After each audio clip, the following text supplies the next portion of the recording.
تعاني الصومال من تأثرها بعواقب تغير المناخ، حيث تتعرض لعدة تحديات بيئية كالجفاف المتكرر والفيضانات، بالإضافة إلى معاناتها الدائمة من عدم الأمان نتيجة الصياعات. اجتمعت على إثر المجاعة الصومالية في عام 2011 8 منظمات غير حكومية محلية ودولية لتسخير قواها الخبيرة وخبرتها في تأسيس برنامج صمود الصومالي صومراب. قد احتفلنا في عام 2023 بمرور 10 سنوات على بناء برنامج صمود الصومالي، أما الآن فإننا بصدد إطلاق استراتيجية جديدة للسنوات القادمة. وبعد قيام العديد من المانحين بتقديم مشاريع مختلفة، تمكنا من العمل عبر الرابطة الإنسانية والتنمية وبناء السلام بأكملها لتأسيس برنامج شامل، كما يسرنا تعاوننا مع المجتمعات والحكومة والقطاع الخاص والمؤسسات الحكومية والمبتكرين لبناء ما يلي: إدارة المخاطر التكيفية. تلعب إدارة المخاطر التكيفية دوراً في تعزيز قدوة الأسر على التعامل مع المخاطر المحتملة والكوارث من خلال إدارة فعالة لها واتباع استراتيجيات التكيف لمواجهة التحديات المحتملة.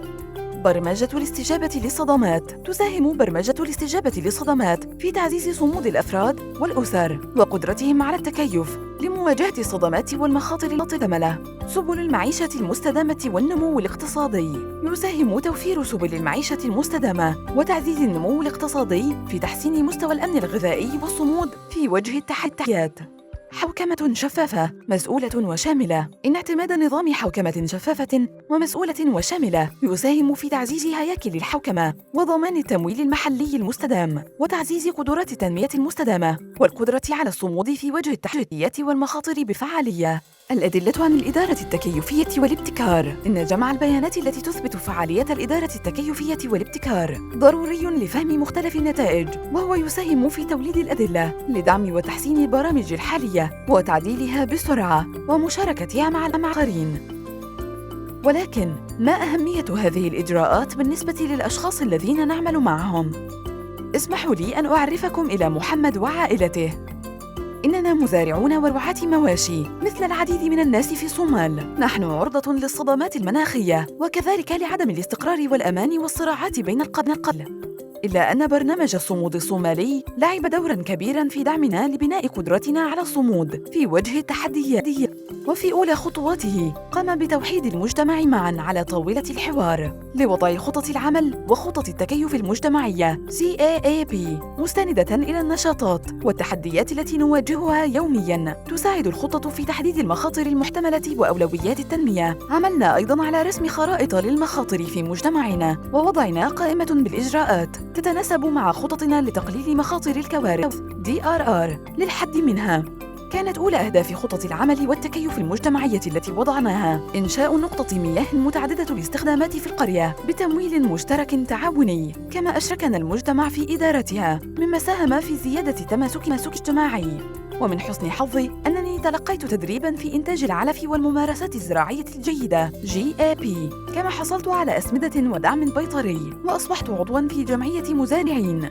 أما زوجتي منى فقد أصبحت عضوة في جمعية التوفير والقروض في القرية VSLA، وقد تمكنت مؤخراً من افتتاح متجر صغير بقرض حصلت عليه من الجمعية. ويجب ألا ننسى بعض التدريب والإرشاد الذي حصلت عليه. وها هو ابني عبد الكريم يتلقى تدريباً ليصبح فني سيارات من برنامج دعم وتطوير التعليم الفني والتدريب المهني برعاية برنامج صمود الصومالي. كما تتعاون مدرسة ابنتي مع مختبر الابتكار في الاستجابة، وهي تجري تجارب رائدة ومبتكرة حول إعادة التدوير. كان لبرنامج صمود الصومالي بصمة مؤثرة خلال فترة الجفاف، فقد قدم لنا الدعم اللازم لتنفيذ خططنا لتقليل مخاطر الكوارث DRR من خلال اختيار إعادة تأهيل قنوات الري من قائمة الإجراءات كجزء من سلسلة الإجراءات التي يجب اتخاذها للحصول على دعم مالي مشروط، بالإضافة إلى تقديم نقد مالي غير مشروط لأكثر الأشخاص ضعفاً في المجتمع. وقد تمكنت من خلال هذه السياسة العلاجية التحويلية للأزمات من تخطي هذه الأزمة دون يحاولون الضر إلى بيع المواشي أو ترك أرضي والانتقال. كما تعاون برنامج الصمود الصومالي معنا في وضع الدورات التدريبية في سياقها والمشاركة في إنشائها. كما تعاوننا مع المنظمات المحلية والحكومة حول مواضيع مثل تعزيز المجتمع المدفون بالصمود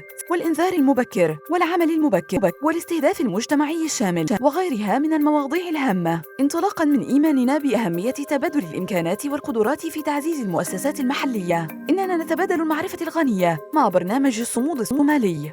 يتردد فريق برنامج الصمود الصومالي سامريب علينا كل عام لإجراء القياس السنوي للصمود في وجه المخاطر والصعوبات بهدف رصد احتياجات المجتمع وتقييم فعالية برامجه المطبقة على المجتمع. يساعد هذا القياس السنوي برنامج الصمود الصومالي على تعديل برامجه بسرعة وتكييفها مع ضروريات الواقع والاستجابة للظروف المحيطة المتغيرة من خلال الاستجابة لاحتياجات المجتمعات. وبعد إجراء هذا القياس السنوي، توصل برنامج الصمود الصومالي إلى أن نقطة المياه التي أنشأناها كانت في خطر، لذلك فقد بادر إلى تنشيط معدل التعلم التكيفي، حيث قد بدأ مختبر الابتكار في الاستجابة من خلال إنشاء عملية تعاونية مع العديد من الأطراف المعنية، وعليه فقد تم التعاون مع القطاع الخاص ووضع حل محتمل. أما الآن فإننا في مرحلة تجريب شراكة عامة خاصة للتوصل إلى حل مستدام. إننا نركز في برنامج الصمود الصومالي على الإدارة التكيفية بمعنى تعديل تصميم برنامجنا وتكييفه مع الظروف المتغيرة ثم تنفيذه استجابة للوضع الراهن على أرض الواقع. نضع أيدينا بأيدي شركائنا في الحكومة لنحدد الأزمات قبل أن تعم وتنال من المجتمعات الضعيفة، ونعمل في مواجهة هذه الأزمات على خلق بيئة داعمة تشجع على الشمولية والشفافية. هذا مثال بسيط فقط على ما يقوم به برنامج الصمود الصومالي. ندعوكم لدراسة هذه الاستراتيجية بالتفاصيل لمعرفة المزيد عنها. لمزيد من التفاصيل يرجى زيارة الرابط www.samrep.org.